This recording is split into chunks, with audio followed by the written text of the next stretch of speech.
jumpa kembali dalam acara Plong. Apa kata dokter persembahan TVRI Pro 2 Jawa Timur. Untuk malam hari ini acara Plong didukung oleh Rumah Sakit Ibu dan Anak Kendang Sari dan Kendang Sari Mer bersama saya Ellen Pratiwi. Baik, untuk Anda yang sudah menantikan kira-kira tema apa yang akan kita bahas untuk malam hari ini, tentu saja tema kali ini berkaitan dengan kesehatan dan utamanya adalah untuk kesehatan wanita. Dan saya Ellen tidak sendiri, di sini sudah bersama narasumber Dr. Eti Mardian SPOG Konsultan yang sudah hadir di studio. Assalamualaikum dokter. Terima kasih sudah datang ke studio Pro 2. Sama-sama Mbak Ellen. Dan tema malam hari ini adalah mengenai rahim turun. Betul. Haruskah operasi? Nah ini karena dokter juga wanita ya, jadi mungkin lebih dalam memahami begitu ya, dan juga lebih bisa merasakan bagaimana ya. Dan nanti kita akan bahas ini sekitar 1 jam ke depan.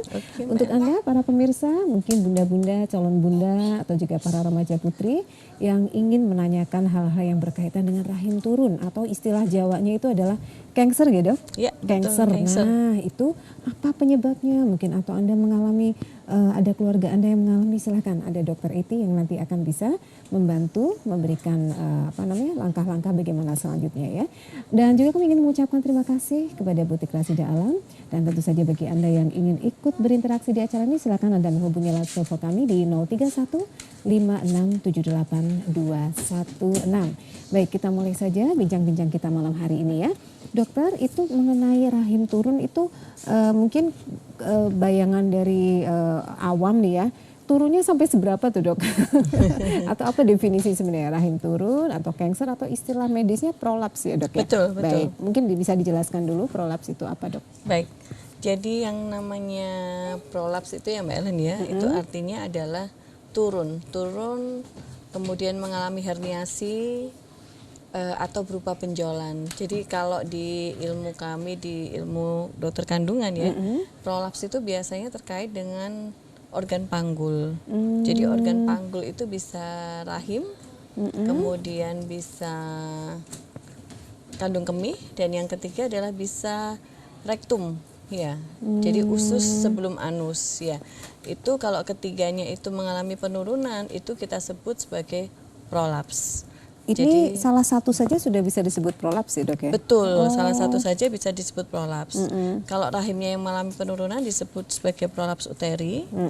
Kalau kandung kemihnya yang mengalami penurunan disebut sebagai vesikokel. Kemudian kalau rektumnya yang mengalami penurunan disebut sebagai rektokel. Oh, jadi ada istilahnya macam-macam ya betul. dok ya. Nah ini kan mungkin para wanita, ini biasanya terkena pada usia berapa saja dok yang lazim atau juga sering mengalami hal-hal seperti ini? Baik, jadi kalau kita bicara usia, biasanya kita akan mengerti bahwa ini ada faktor resikonya Mbak Ellen ya. Jadi faktor resiko terbesar yang menyebabkan seorang perempuan itu mengalami prolaps uteri itu adalah persalinan. Semakin sering mengalami persalinan, semakin besar ukuran anaknya, maka kemungkinan dia mengalami prolaps itu akan semakin besar. Karena itu terkait dengan persalinan, maka nanti ada hubungannya dengan usia. Semakin lanjut usianya, maka semakin besar akan mengalami prolaps. Jadi ini tidak mungkin mengenai remaja putri ya dok ya, mungkin hal seperti ini? Bisa jadi? Kemungkinannya kecil, tapi saya sebagai seorang yang interest dengan kasus prolaps ya Mbak Ellen, ternyata kami pernah mengalami beberapa kasus yang dia belum pernah mengalami persalinan sama sekali. Karena kalau kita runtut ternyata ada faktor resiko yang lain, yaitu faktor resiko genetik. Genetik satu, yang kedua kemudian memang ada kelainan pada jaringannya. Oh gitu. Betul. Jadi ada mungkin jaringan yang lemah atau apa begitu ya dok? Bawaan begitu ya. Dan itu tidak bisa terdeteksi sebelumnya ya? Kalau ketika dia bayi atau ketika anak-anak tidak bisa. Tapi biasanya mulai kita deteksi ketika saat remaja. Ada rasa nyeri, mungkin gejala-gejalanya biasanya apa dok kalau ibu-ibu atau para remaja prolaps ini ya? Baik, kalau nyeri tidak ada. Oh tidak ada nyeri ya? Tapi biasanya keluhan yang dialami itu adalah rasa benjolan di kemaluan Mbak Ellen. Jadi benjolannya ada di kemaluan, biasanya itu akan terasa ketika mengalami penekanan pada perut. Jadi misalnya ketika mengejan, ketika buang air besar, atau ketika buang air kecil, seperti itu. Jadi begitu ya.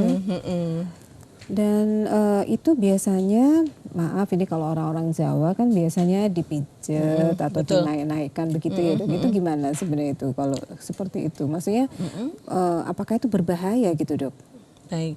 Jadi memang biasanya ketika pasien mengalami kanker atau rahim turun ya, seringkali yang disampaikan ke kami itu biasanya, dok ini kok kanker ya? Saya dulu ketika pertama kali mendengar istilah kanker itu agak heran. Kanker itu apa kanker begitu ya? Ternyata bukan. Cancer dalam bahasa Inggris ya. Betul. Ternyata yang dia maksud betul. Ternyata yang dia maksud sebagai kanker itu adalah rahim turun. Dan ternyata di orang awam kalau mengalami kanker itu obatnya dipijit mereka. Jadi rahimnya dinaikkan, istilahnya begitu. Itu solusi ya tapi ya dok ya? Enggak juga ya? Kalau dari sisi medis enggak ya? Iya betul.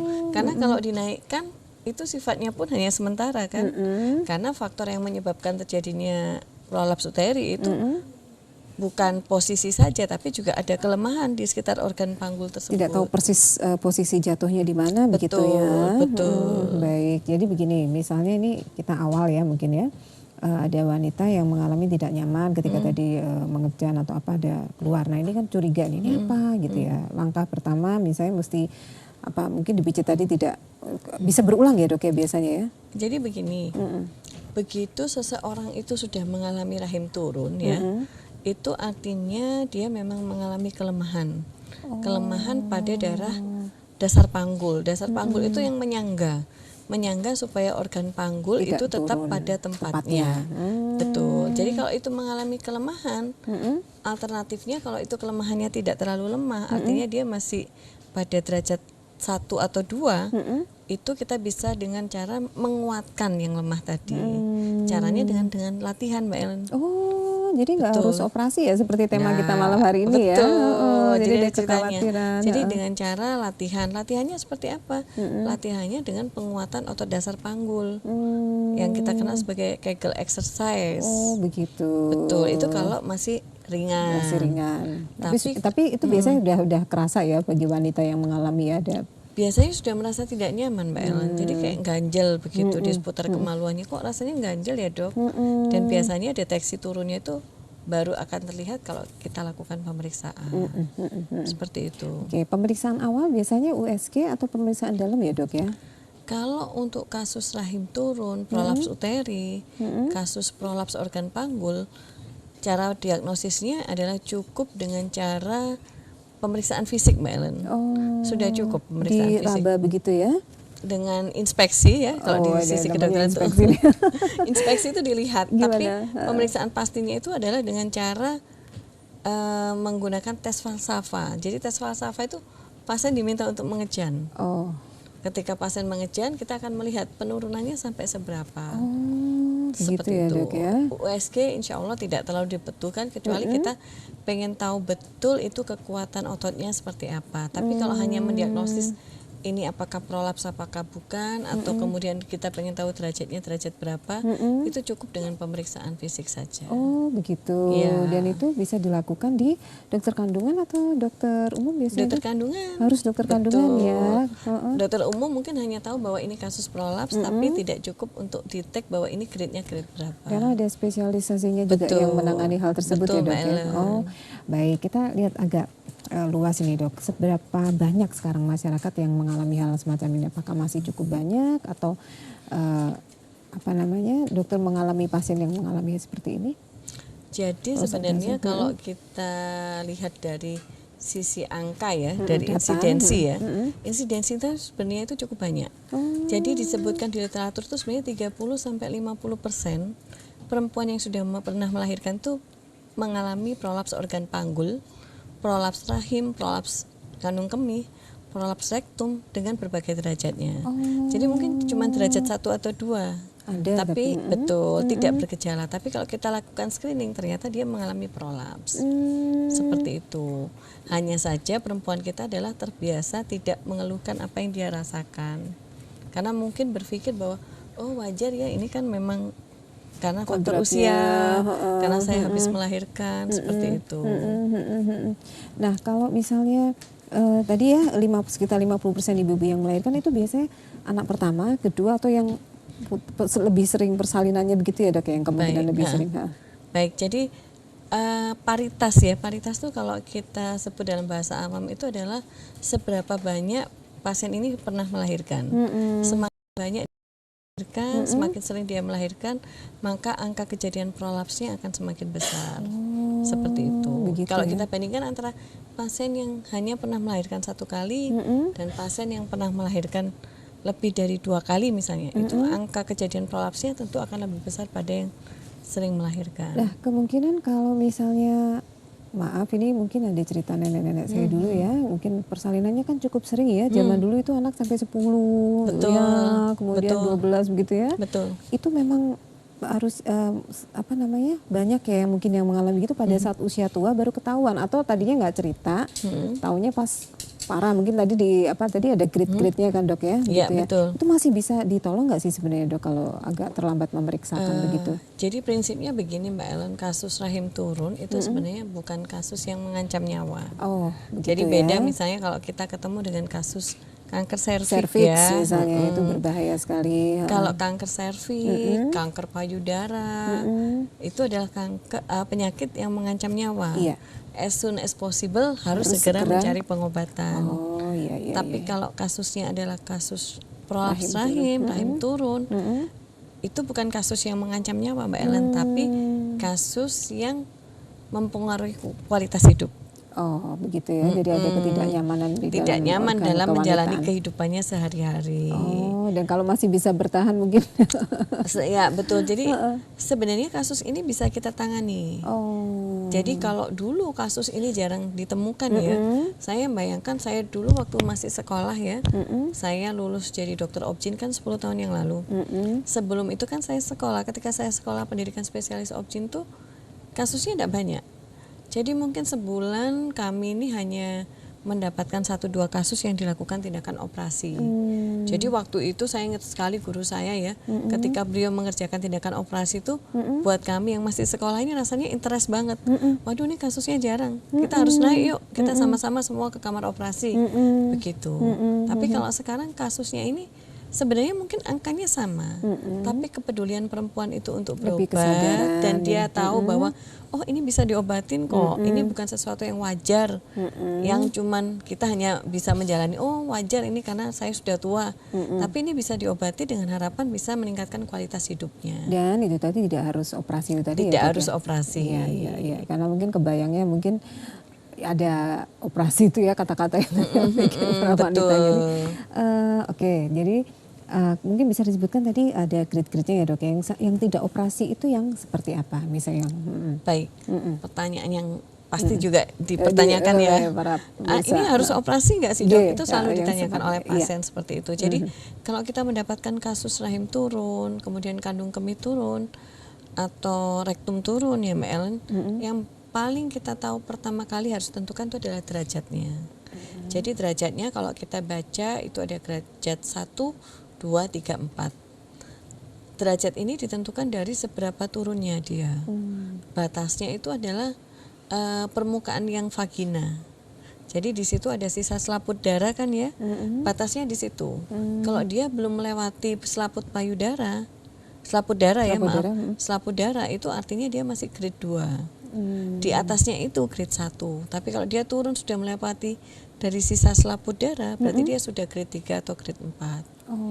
Kalau masih grade 1 atau grade 2 Mbak Ellen, itu sebenarnya tidak harus dilakukan tindakan operasi. Jadi lebih cepat memeriksakan diri sebenarnya. Betul.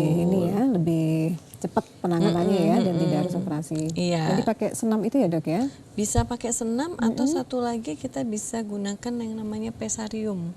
Saya nggak bawa alatnya ini. Jadi pesarium itu adalah alat.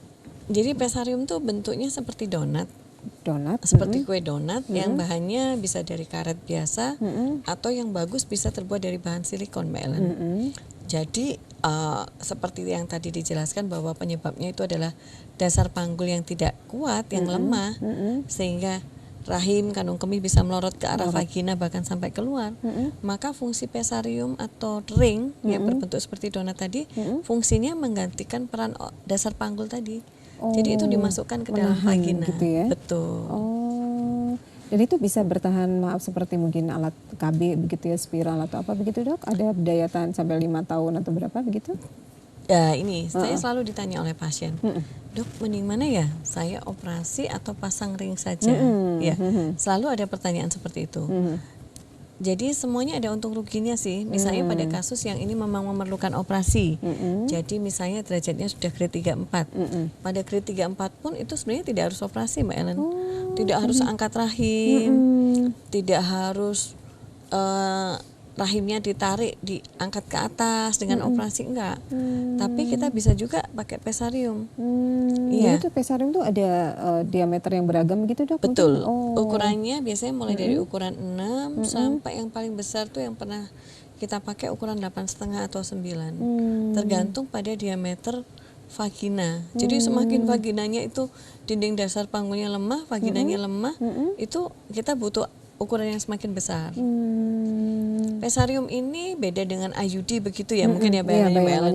Kalau IUD kan dipasang sekali, cuman kontrol-kontrol doang, kemudian nanti 5 tahun ganti. Enggak, kalau pesarium itu yang harus kita jelaskan ke pasien ya. Salah satu enggak enaknya, si ibu itu harus kontrol tiap 3 bulan sekali. Oh, lebih sering ya. Lepas kemudian pasang lagi. Oh, begitu. Tapi itu memang solusinya memang seperti itu. Betul. Kenyataannya harus diterima. Betul. Itu salah satu yang nggak nyamannya. Iya, baik, kita akan ngobrol-ngobrol lagi nanti, kita lanjutkan ya dok ya. Baik, ayah bunda serta keluarga tercinta, silakan untuk Anda yang ingin berinteraksi dengan Dr. Iti malam hari ini dengan tema rahim turun haruskah operasi, atau rahim turun ini biasa dikenal dengan istilah kanker. Silakan Anda bisa menghubungi kami di 031 5678 216. Kami akan segera kembali dengan tema yang sama setelah Anda ikuti yang berikut ini. Ya apa ini? Penoy lho, lapo ae. Teko-teko kok murang-muring. Pesen kopi kono lho, Sik. Utang gorong mari kesusu mati ae. Sing mati lho sapa? Jumali bakul sume iki lho. Sampeyan nek ngomong ojo ngasur ae enak. Iki lho. Lho ngene grup wacana entahlah. Bojone Jumali update status. Istirahatlah dengan tenang. Sing mati sapa manene gak Jumali. Lha ya, ini. Diparani ngono lho nang omahe. Nah, rame nang kene. Yo, halo, sapa lho? Aku kene cah yo. Mulane ta lah. Ojo percaya ambek berita sing gak jelas.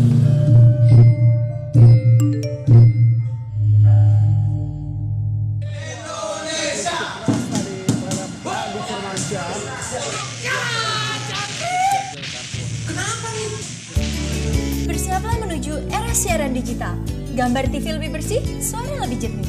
Gak perlu ganti TV baru, cukup pasang set-top box. Ayo, dukung Indonesia, dukung TV digital. Boleh ikutan nonton gak? Oh, ini sih bukan jangkrik, cantik. Dipersembahkan oleh Kominfo dan TVRI.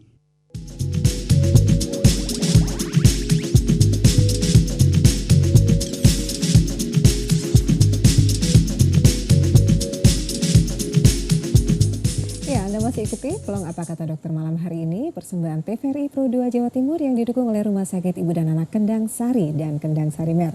Masih bersama narasumber kita Dr. Iti Mardian, SPOG Konsultan. Tema kita adalah rahim turun haruskah operasi. Silakan Anda bisa bertanya-tanya dengan Dr. Iti malam hari ini di 031 5678 216. Baik dokter, kita lanjutkan lagi ya ngobrol-ngobrol tadi ya. Kita sudah berbicara tentang bagaimana tadi salah satu cara yang lebih mudah yang bisa dilakukan adalah dengan pemasangan pesarium. Iya, baik. Dan tadi semakin gejalanya itu meluas, seberapa yang turun juga makin lebar itu pesariumnya ya. Itu terbuat dari apa dok sebenarnya? Jadi bahannya sebenarnya macam-macam Mbak. Rata-rata sih umumnya terbuat dari bahan karet. Karet pun itu dengan berbagai jenis kualitas ya, kualitasnya berbeda. Dan yang paling bagus sebenarnya bahan silikon, tapi itu tidak terlalu mudah ditemukan kalau di negara kita, karena itu bahan dari impor. Tapi bagaimana kenyamanan pasien itu sangat individual sekali. Saya ada pasien yang bahkan sampai 15 tahun dia masih memakai pesarium. Oh, begitu bisa pas tiap 3 bulan. Ya, asal dia rajin kontrol. Dan itu harus baru ya tiap 3 bulan ataukah alat yang sebenarnya sama? Oh begitu. Nggak harus baru. Oh jadi bisa diulang. Betul. Bahkan kalau di luar negeri itu kalau kita lihat SOP-nya ya, itu sebenarnya tidak harus kita yang memasang. Jadi pasien pun bisa mengerjakannya sendiri. Oh begitu. Betul. Cuman kan beda kalau di masyarakat kita kadang pasien, aduh saya takut dokter, ya. Kemudian juga tidak punya ruangan yang cukup memadai untuk memasang ya dok ya. Betul. Kemudian juga merasa dok sekalian saya cek deh. Soalnya kadang-kadang salah satu nggak enaknya lagi pesarium itu adalah ini karena itu benda asing ya Mbak Ellen ya, kan benda asing dimasukkan ke dalam vagina yang dipasang selama beberapa waktu 2-3 bulan. Jadi kadang-kadang itu menimbulkan reaksi dari dinding vagina sendiri. Jadi cairan vagina lebih berlebihan. Oh, jadi begitu. seperti keputihan begitu. Oh iya Kak, itu resikonya ya. Jadi harus bersih betul ya untuk ibu-ibu yang memasang ini, kontrol sekaligus juga untuk merawatnya juga ya dok. Baik, itu salah satu